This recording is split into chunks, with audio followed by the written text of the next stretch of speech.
भारत में देवी देवताओं का जन्म एक लंबी कहानी। कहानी का आरंभ ये कहानी है प्राचीन काल की, जब इस धरती पर धार्मिक मान्यताओं का सूत्रपात हुआ। देवताओं की भूमिकाओं के पीछे एक गहरी भावना और कारण था। एक समय देवगणों की सभा में सभी देवी देवता एकत्रित थे। वहां ब्रह्मा, विष्णु, महादेव, माता लक्ष्मी, सरस्वती और अन्य प्रमुख देवी देवता उपस्थित थे। एक गंभीर चर्चा चल रही थी कि धरती पर जीवन का संतुलन कैसे बनाया जाए, कैसे लोग धर्म, सत्य और करुणा की राह पर चले और अपने जीवन में आध्यात्मिकता को अपनाएं। सुनो, इस समय धरती पर राक्षसों और अधर्म का प्रभाव बढ़ता जा रहा था। धरती बार बार अपनी पीड़ा लेकर देवताओं के पास पहुंचती और कहती, हे देवताओं, मेरी रक्षा कीजिए। अधर्म और पाप ने मेरी पवित्रता को दूषित कर दिया है। मेरे पुत्र और पुत्रियां अज्ञानता, द्वेष और क्रोध में जी रहे हैं। कृपया मेरे उद्धार के लिए कोई मार्ग निकालिए। ब्रह्मा ने देवताओं से कहा, यह समय है कि हम धरती पर अवतार लेकर धर्म का प्रचार करें। केवल उपदेश देना ही पर्याप्त नहीं है, हमें स्वयं मूल्यों का उदाहरण स्थापित करना होगा। विष्णु जी ने कहा, यदि हम जन्म लेंगे तो हमें किसी भूमि का चयन करना होगा जो ऊर्जा, संस्कृति, संस्कार और आध्यात्मिकता का केंद्र हो। महादेव ने सहमति जताते हुए कहा, भारत को चुनते। इसकी पवित्र भूमि में शक्ति है जो मानवों को जागृत कर सकती है। का महत्व इस पर माता सरस्वती ने पूछा, हे देवताओं, हम भारत को ही क्यों चुन रहे हैं? ब्रह्मा जी बोले, भारत केवल एक भूमि नहीं, ये धर्म, अध्यात्म, योग और कर्म का केंद्र है। इसके उत्तर में हिमालय है, जो हमारी साधना और तपस्या का प्रमुख स्थान है। यहाँ की नदियां जैसे गंगा, यमुना, सरस्वती पवित्र है, को शुद्ध करती है। यहाँ की मिट्टी में वो विशेष गुण है जो हमें दिव्यता और ज्ञान का प्रचार करने में सहायक होगी। देवी देवताओं के अवतार का निर्णय। तब सभी देवताओं ने भारत में विभिन्न युगों में अवतार लेने का संकल्प लिया। वे जान गए कि ये भूमि अपनी प्राचीन संस्कृति और भव्यता के कारण मानवता को धर्म का मार्ग दिखाने के लिए सबसे उपयुक्त है। देवताओं ने यह भी तय किया कि वे केवल अवतार ही नहीं लेंगे, बल्कि मानव जीवन के विभिन्न रूपों का अनुभव करेंगे, जिससे लोग उन्हें समझ सकें और उनके आदर्शों का अनुसरण कर सकें। राम का अवतार। सतयुग के बाद त्रेता युग में राक्षसों और अधर्म का प्रभाव पड़ा। तब विष्णु ने श्री राम के रूप में अयोध्या में जन्म लिया। उन्होंने अपने जीवन में धर्म, सत्य और मर्यादा का पालन कर एक आदर्श स्थापित किया। श्री राम ने रावण जैसे महाबली राक्षस का वध कर यह संदेश दिया कि कोई भी अधर्मी, चाहे कितना भी शक्तिशाली क्यों न हो, अंत में पराजित होता है। राम का ये जीवन और उनकी लीलाएं धर्म और सत्य का मार्ग दिखाने के लिए थी। इस तरह भारत भूमि ने एक बार फिर अपने महत्व को सिद्ध किया, क्योंकि यह केवल एक युद्ध नहीं बल्कि धर्म और अधर्म का युद्ध था। कृष्ण का अवतार। त्रेतायुग के बाद द्वापर युग आया और इस समय भी अधर्म बढ़ गया। कंस जैसे अत्याचारी राजा और कौरवों के छल से पांडवों पर अत्याचार हुए। तब विष्णु ने द्वापर युग में भगवान श्री कृष्ण के रूप में मथुरा में जन्म लिया। कृष्ण ने जन्म से लेकर अपने जीवन तक में मानवता को धर्म का संदेश दिया। गीता का उपदेश अर्जुन को देकर उन्होंने कर्मयोग का महत्व समझाया। श्री कृष्ण का जीवन हमें सिखाता है कि हर व्यक्ति को अपने कर्मों पर ध्यान देना चाहिए और धर्म के रास्ते पर चलना चाहिए। उन्होंने मथुरा और वृंदावन में अपने लीलाओं से लोगों को प्रेम और करुणा का संदेश दिया। महादेव मां पार्वती का। हिमालय पर्वत जो देवताओं का निवास स्थल माना जाता है, वहीं कैलाश पर्वत पर भगवान शिव और माता पार्वती का निवास है। महादेव का शिवलिंग रूप भारत के कई स्थानों पर पूज्य है। महादेव ने अपनी साधना और तपस्या के माध्यम से भारत को एक दिव्य शक्ति का आशीर्वाद दिया है। उनकी साधना से यह भूमि और भी पवित्र बन गई। हिमालय के पहाड़ और कैलाश पर्वत महादेव की उपस्थिति से धन्य हुए। उन्होंने मानवों को यह भी सिखाया कि संसार में शांति और साधना ही जीवन का सर्वोच्च लक्ष्य होना चाहिए। महादेव ने इसी भारत भूमि पर ज्ञान और योग के माध्यम से अध्यात्म का ज्ञान दिया। माता सीता का बलिदान और आदर्श। माता सीता का जन्म भी इस पावन भूमि पर हुआ। उन्होंने अपने जीवन में असीम कठिनाइयों का सामना किया, लेकिन धर्म और सत्य का मार्ग कभी नहीं छोड़ा। उनका चरित्र नारी शक्ति और आत्मबल का प्रतीक है। उनके जीवन से यह संदेश मिलता है कि चाहे कितनी भी कठिनाइयां आएं, सत्य और धर्म का मार्ग कभी नहीं छोड़ना चाहिए। भारत आध्यात्मिकता का केंद्र।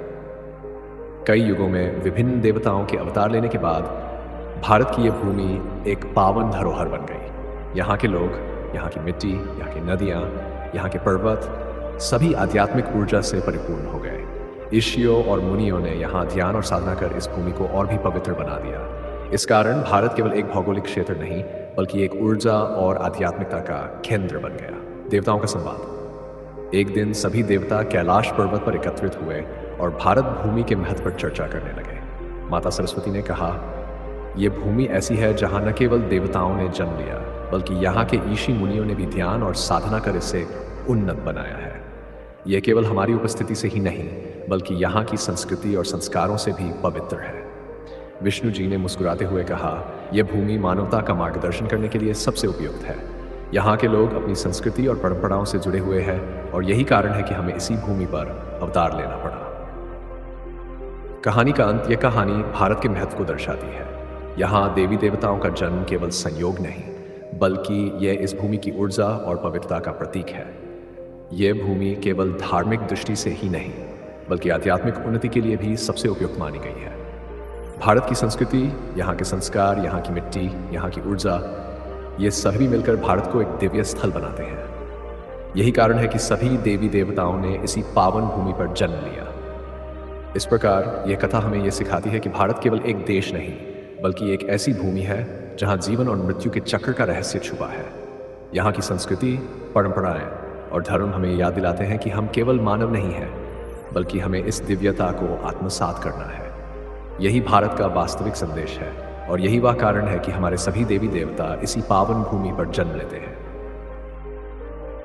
यह कहानी हजारों वर्ष पहले की है। देवताओं की सभा एक विशाल पर्वत के ऊपर हो रही थी। चारों ओर शांति और दिव्य वातावरण था। सभी प्रमुख देवता ब्रह्मा, विष्णु, माता लक्ष्मी, सरस्वती, पार्वती और अन्य देवगण उपस्थित। धरती के हालात चिंताजनक थे। अधर्म और पाप का बोलबाला बढ़ता जा रहा था। धरती माता अपनी पीड़ा लेकर वहां आई। धरती माता का आर्तनाद। धरती माता ने अपनी करुणामी वाणी में कहा, हे देवताओं, मेरी रक्षा कीजिए। पाप और अधर्म का बोझ अब मुझसे सहन नहीं होता। मेरी पवित्र भूमि को राक्षसों और अधर्मियों ने दूषित कर दिया है। कृपया मुझे इस अत्याचार से मुक्त करें। देवताओं का चिंतन। धरती माता की बातें सुनकर सभी देवता चिंतित हो गए।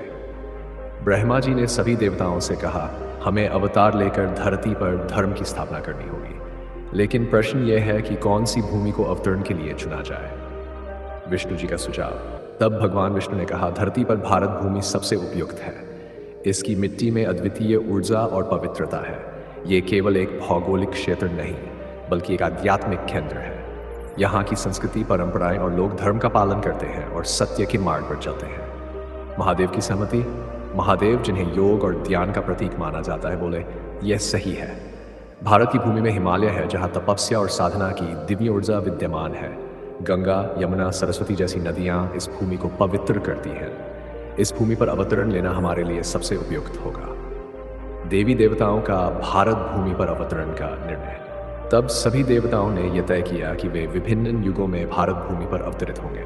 उन्होंने इस भूमि पर अपनी दिव्यता से मानवता को धर्म, सत्य, प्रेम, करुणा और अहिंसा का मार्ग दिखाने का संकल्प लिया। त्रेता युग। श्री राम का जन्म। त्रेता युग में धरती पर राक्षसों का आतंक बढ़ता जा रहा था। रावण जैसे महाबली राक्षस अपनी शक्ति के अहंकार में चूर होकर अधर्म का प्रतीक बन गया था। तब विष्णु भगवान ने श्री राम के रूप में अयोध्या में राजा दशरथ के घर जन्म लिया। श्री राम ने अपने जीवन में मर्यादा, सत्य और धर्म का पालन कर एक आदर्श स्थापित किया। उनके जीवन का उद्देश्य था अधर्म का नाश करना और मानवता को यह सिखाना कि सत्य और धर्म का पालन ही वास्तविक सुख का मार्ग है।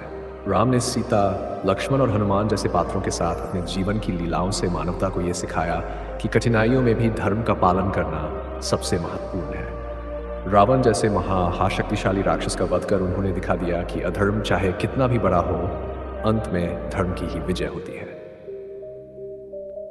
श्री कृष्ण का जन्म त्रेता युग के बाद द्वापर युग आया। इस युग में कंस और कौरवों का अत्याचार चरम पर था।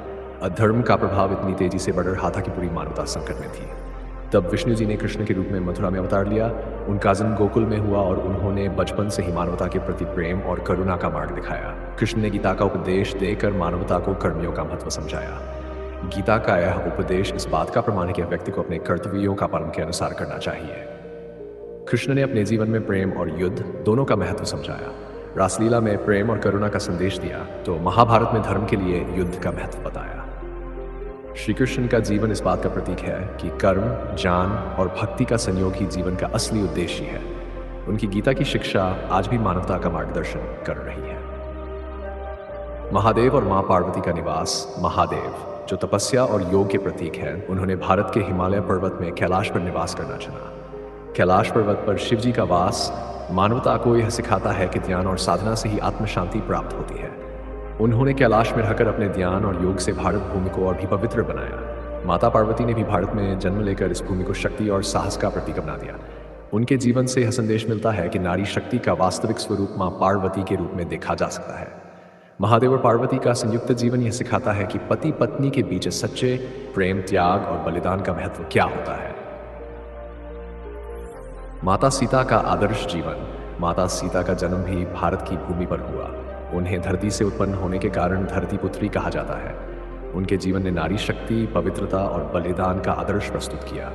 उनके जीवन में जितनी भी कठिनाइयां आईं, उन्होंने हर परिस्थिति में धर्म का पालन किया। माता सीता का जीवन ये संदेश देता है कि चाहे कितनी विपत्तियां आ जाएं, धर्म और सत्य का मार्ग नहीं छोड़ना चाहिए। उन्होंने अपने त्याग और बलिदान से यह सिद्ध कर दिया कि सच्ची नारी शक्ति और साहस का प्रतीक वही है।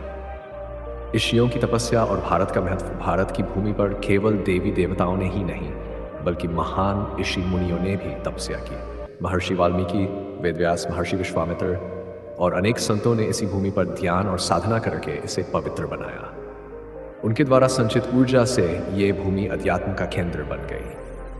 हिमालय पर्वत पर ऋषियों ने अपने तप से मानवता के कल्याण के लिए वेदों और उपनिषदों की रचना की। उन्होंने अपने ज्ञान और साधना से इस भूमि को ज्ञान का स्रोत बना दिया। यहाँ की संस्कृति और परंपराओं में धार्मिकता और आध्यात्मिकता का समावेश हुआ, जिसने भारत को एक दिव्य स्थल बना दिया। देवताओं का संवाद और भारत भूमि का सार। एक दिन सभी देवी देवता फिर से कैलाश पर्वत पर एकत्रित हुए। वहां पर ब्रह्मा जी ने कहा, हमने धरती पर अवतार लेकर धर्म का प्रचार किया। मानवता को यह सिखाया कि सत्य, प्रेम, करुणा और तपस्या ही सच्चा धर्म है। विष्णु जी ने मुस्कुराते हुए कहा, भारत भूमि ने हमें इस कार्य में सबसे उपयुक्त वातावरण प्रदान किया। यहाँ की संस्कृति, परंपराएं और आध्यात्मिकता का स्तर उच्चतम है। माता सरस्वती ने कहा, यह भूमि न केवल पवित्र है, बल्कि मानवता को जागृत करने का केंद्र है। यहाँ के लोगों ने हमारे आदर्शों का पालन कर इसे और भी पावन बना दिया है। ये भूमि अपने भीतर संस्कार और ऊर्जा को संजोए रखती है, जिससे हर मानव जीवन का अर्थ समझ सके। महादेव ने कहा, यह भूमि केवल भौतिक दृष्टि से नहीं, बल्कि आत्मिक दृष्टि से भी उन्नत है। यही कारण है कि हमने इसी पावन भूमि पर अवतार लिए और मानवता को धर्म का मार्ग दिखाया। कहानी का समापन। यह कहानी हमें यह सिखाती है कि भारत केवल एक देश नहीं, बल्कि एक आध्यात्मिक केंद्र है। यहाँ की मिट्टी में वो गुण है जो मानवता को धर्म, सत्य और करुणा का मार्ग दिखा सकते हैं। भारत की भूमि पर जन्मे देवी देवता और यहाँ की संस्कृति ने इसे पवित्र और दिव्यता का प्रतीक बना दिया है। यही कारण है कि हमारे सभी देवी देवता इसी भूमि पर जन्म लेते हैं। भारत के पर्वत, नदियाँ और यहाँ की हवा तक दिव्यता से भरी हुई है। ये कहानी हमें यह सिखाती है कि हम केवल मानव मात्र नहीं हैं, बल्कि इस दिव्यता को आत्मसात करने का प्रयत्न करें और अपने जीवन को सच्चे धर्म और सत्य की राह पर चलाने का संकल्प लें। भारत भूमि का ये महत्व हमें याद दिलाता है कि हम इसी पवित्र भूमि का हिस्सा हैं और इसका आदर और सम्मान करना हमारा कर्तव्य है। यही भारत का असली सार है और यही वह कारण है कि हमारे सभी देवी देवता इसी पावन भूमि पर जन्म लिए।